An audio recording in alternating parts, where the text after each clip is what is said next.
Welcome to our documentary. Today, we are diving into a story that goes far beyond gadgets and glossy ads. It's a look behind the scenes at how one of the world's most powerful companies, Apple, depends on a vast and fragile global supply chain. From the bustling factories in China to the cutting-edge chip foundries in Taiwan. This is a story of technology, politics, and risk. Before moving further, let's have a quick look on the very important news. First reaction from China. China has slammed Donald Trump's 10% extra tariff threat. Tariff on the already existing tariff that will be imposed for that specific country. So whatever that number would be, will have an extra 10%.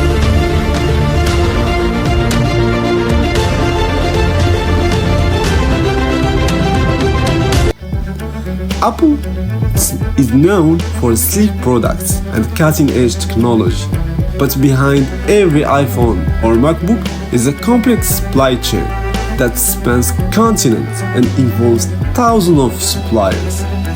This supply chain, while incredibly efficient, is also incredibly fragile.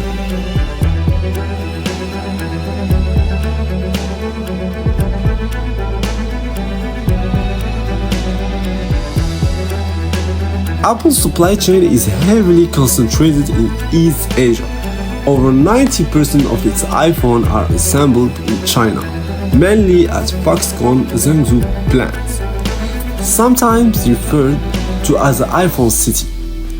Its chips are primarily produced by TSMC in Taiwan, which supplies about 60% of the world's semiconductors.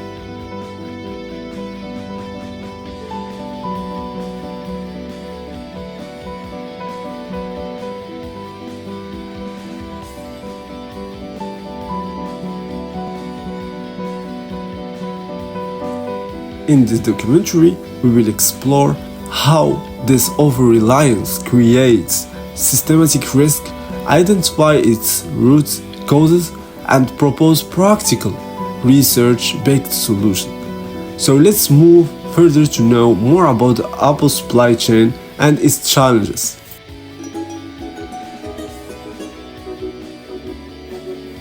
Apple's supply chain is seen as a benchmark, lean, data-driven, and global. But what makes it efficient also makes it brighter.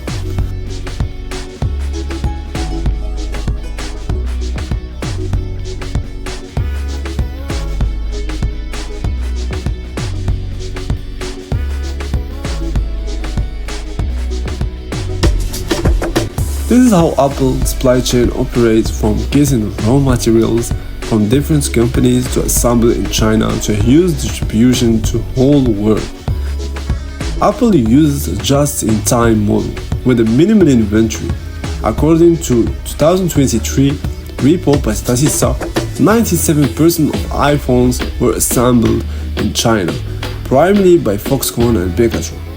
As you can see, the Foxconn Zhengzhou plant solely produced 70% of the iPhones, and the TSMC is the only suppliers of Apple. Advanced chips like A17 and M2, it shows the amount of dependency Apple holds on East Asia.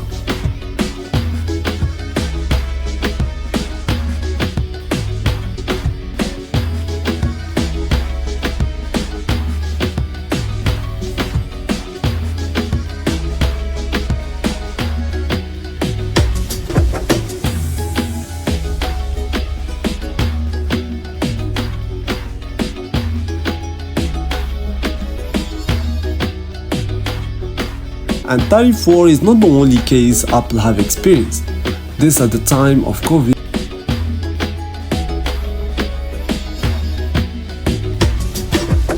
2022 COVID lockdown at Foxconn plant led to a 30% drop in iPhone Pro shipment during Q4. Apple reliance on a single region became its biggest bottleneck.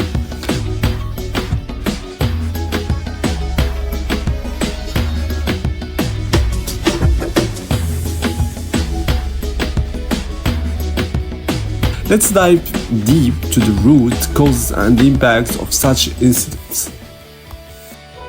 The core issue is concentration risk and Apple dependency on a small number of suppliers in geopolitically sensitive regions.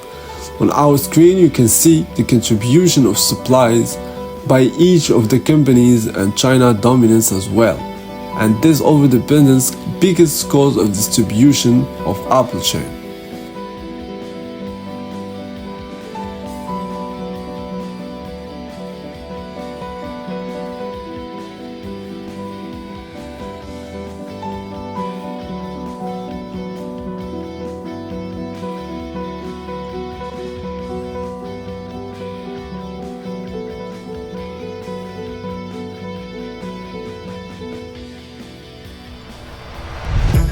Three key challenges emerge due to this overdependency. 1. Supply chain vulnerability. Relying heavily on China exposes Apple to distribution from geopolitical tensions, trade policies, or pandemic like COVID-19 lockdown, which can halt production and delay product launches.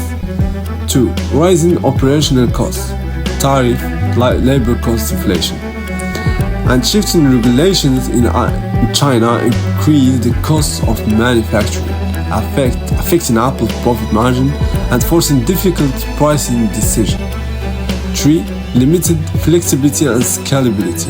Heavy concentration in one region limits Apple's ability to rapidly scale or shift its production in response to global demand to change prices, reducing overall supply chain resilience.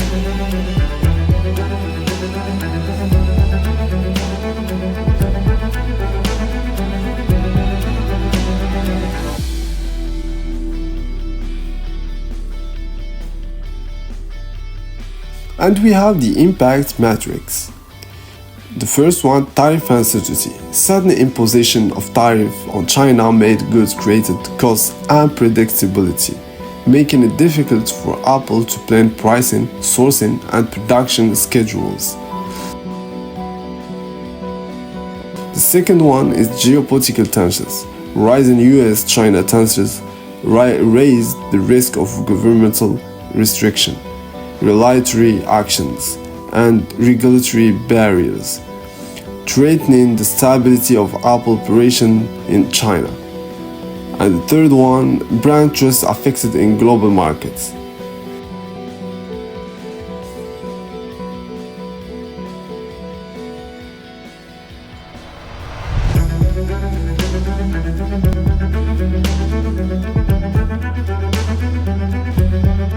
So we have found the system is optimized for cost, not resilience. When one node fails, the entire chain suffers.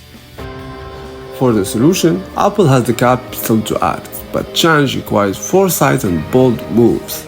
The first solution is geographic diversification. Apple is shifting iPhone production to India, Tamil Nadu, and Vietnam. India iPhone outputs grew 300% between 2022 and 2024. And for the goal is 25% of iPhone made in India by 2025. The second solution is friend shoring and nearshoring. Apple is exploring partnerships in Mexico with suppliers like Luxshare, evaluating North America expansion. And US CHIPS Act has emphasized $50 billion plus semiconductor investments with Apple backing TSMC Arizona, opening in 2025. The third solution is dual sourcing and stockpiling. Apple is considering alternative chip suppliers like Samsung Foundry or Intel, though quality parity remain a challenge. The stockpiling key component during peacetime is now a trend post-COVID. The fourth solution is digital supply chain management. Apple is investing in AI-based forecasting, digital twins, and real-time logistic tracking to reduce disruptions.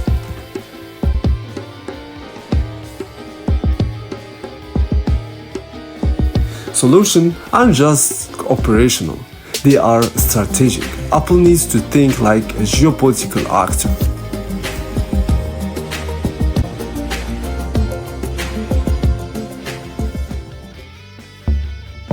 Apple is still the gold standard for supply chain execution, but the bar is moving. Today, efficiency isn't enough. Resilience is the new currency.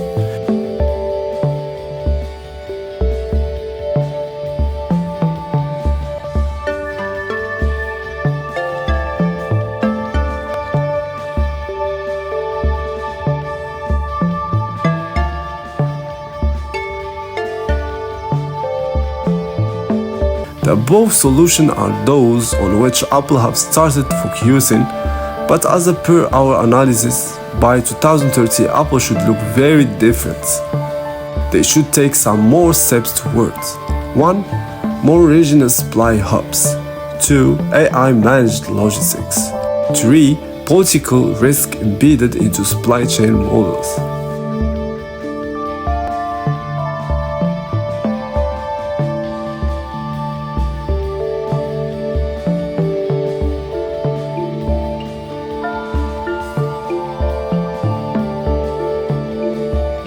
As future supply chain professionals, our role is to build systems that adapt, not just react. Apple case is a real-world lesson in the cost of fragility and the value of foresight. At the end, I would like to introduce my team members and the key contributors of this video documentary. My name is Bilal and I have contributed as a voice-over person. Sagar he have contributed as narrator and coordinator of this documentary. Ijaz key contribution to search for the data, informations and videos. Abdul Munaim contributed in editing tools and editing support. Zain key contribution in data collection and analysis. Thank you so much for watching.